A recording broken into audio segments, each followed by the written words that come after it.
Welcome back to our channel Exam Energization. So இன்றைக்கி நம்மளோட சேனலில் PGTRB 2025 new start new beginning after டிஆர்பியோட annual பிளானருக்கு அப்புறம் எல்லாருமே அட்லீஸ்ட் அது வரைக்கும் படிக்காதவங்க எல்லாருக்குமே படிக்கணும், எக்ஸாம் எழுதி பார்க்கணும், படித்தது ரிவைஸ் பண்ணணும், இல்லை படிக்க ஆரம்பிக்கணும் அப்படிங்கிற தாட் வந்திருக்கும். ஸோ அவங்களுக்கு கைட் பண்ணுறதோட நோக்கமாக தான் இந்த video. So new test batch and new classes will start on 1/4/2025 online class. YouTube வழியாக தான் வாரத்துக்கு 2 டாபிக் ஆகுது, அட்லீஸ்ட் 2 டாபிக். கிளாஸ் பொறுத்த வரைக்கும் பர்சனலாக கிளாஸ் கிடையாது. ஸோ அதை பற்றின வீடியோ தான் இன்றைக்கி நம்ம பார்க்க போகிறோம். ஸோ இன்றைக்கி வீடியோக்குள்ளே வந்து என்னெல்லாம் பார்க்கலான்னு சொல்லியாச்சு. எக்ஸாம் எனர்ஜி எசன்ஸை இது வரைக்கும் சப்ஸ்கிரைப் பண்ணாமல் இருக்கிற வியூவர்ஸ் சப்ஸ்கிரைப் பண்ணிக்கோங்க அண்ட் நோட்டிஃபிகேஷன் பெல் ஐக்கானை கிளிக் பண்ணிக்கோங்க. Especially PGTRB and UGTRB candidates preparing well for this year.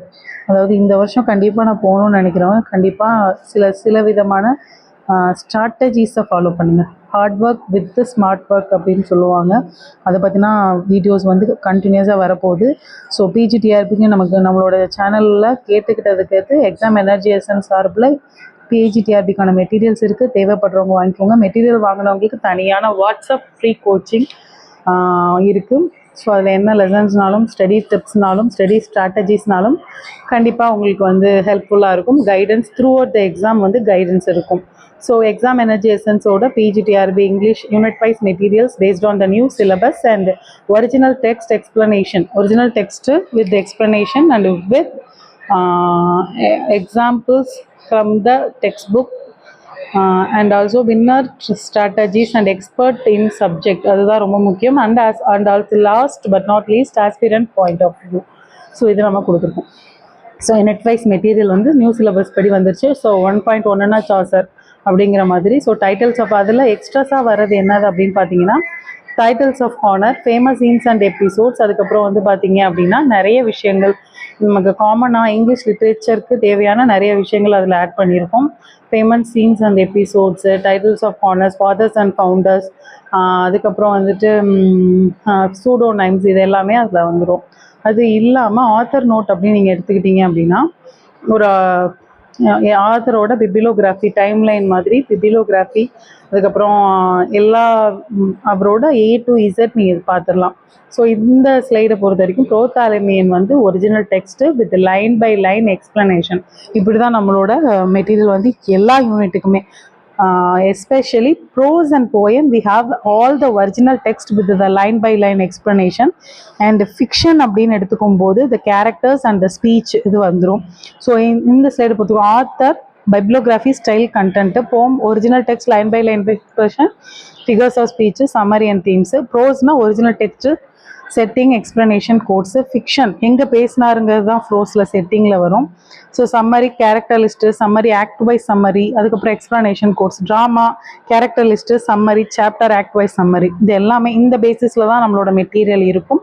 So because எப்படின்னு கேட்டிங்கன்னா characters and character list, act wise summary, எந்த ஆக்டில் எந்த சாப்டரில் எந்த சீனில் என்ன நடந்துச்சு அப்படிங்கிறதுக்கு எதில் கேட்பாங்கன்னா ஃபிக்ஷன் அண்ட் ட்ராமாவில்.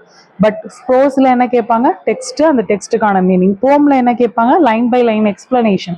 ஸோ அந்த பேசிஸில் நம்மளோட மெட்டீரியல் இருக்கும். அதே நேரத்தில் நம்மளோட பர்சனல் கோச்சிங்கும் அந்த மாதிரி தான் இருக்கும். ஸோ பிஜிடிஆர்பி இங்கிலீஷோட ஸ்டடி மெட்டீரியல்ஸ் கொடுத்துருக்கோம். 2200 pages, 5100. ஸோ அடுத்த மந்த் வீக்கெண்ட் இது நீங்கள் ஒரு கஸ்டமைஸ்டு டைம் டேபிளாக கூட வச்சுக்கலாம். இல்லை நீங்கள் இதை பேஸ் பண்ணி நீங்கள் ஸ்டெயின் பண்ணிக்கலாம், அதாவது டிசைன் பண்ணிக்கலாம். April 1st அப்படின்றது யூனிட் 1, April 2nd அப்படிங்கிறது யூனிட் 1. அப்போ ஃபஸ்ட் ஏப்ரல் மந்தில் 15 days வந்து யூனிட் 1 கவர் பண்ணுறோம். 3rd 4th யூனிட் 2, April 4 வந்து யூனிட் 2.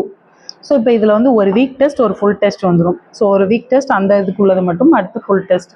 அதே மாதிரி 7th யூனிட் எடுத்துக்கிட்டிங்க அப்படின்னா நிறைய படிக்க வேண்டிய 2 Commonwealth literature and Indian literature இருக்கும். ஸோ அதுக்கு 1 month கொடுத்துருக்கோம். ஸோ 3 வீக் டெஸ்ட், ஒரு ஃபுல் டெஸ்ட் வந்துடும்.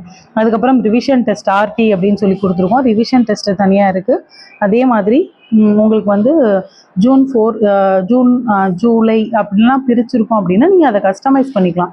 நான் இதுக்கு முன்னாடியே ஃபஸ்ட் யூனிட் முடிச்சிட்டேன் அப்படின்னா நீங்கள் அதை கஸ்டமைஸ் பண்ணி லாஸ்ட்டாக ரிவிஷன் பண்ணுற டைமை எக்ஸ்டெண்ட் பண்ணிக்கலாம். ஸோ இதுதான் நம்மளோட கஸ்டமைஸ்டு பிளான். இதில் வேறு ஏதாவது டவுட்ஸ் இருந்தாலோ ஏதாவது தேவைப்பட்டாலோ கண்டிப்பாக நீங்கள் வந்து நம்மளோட வாட்ஸ்அப் லைனுக்கு வாங்க. வேறு ஏதாவது ஹெல்ப் வேணும்னாலும் கேளுங்க. ஸ்டடி ரிலேட்டடான கைடன்ஸ் வந்து கண்டிப்பாக உங்களுக்கு நம்ம சேனல்லேருந்து கிடைக்கும்.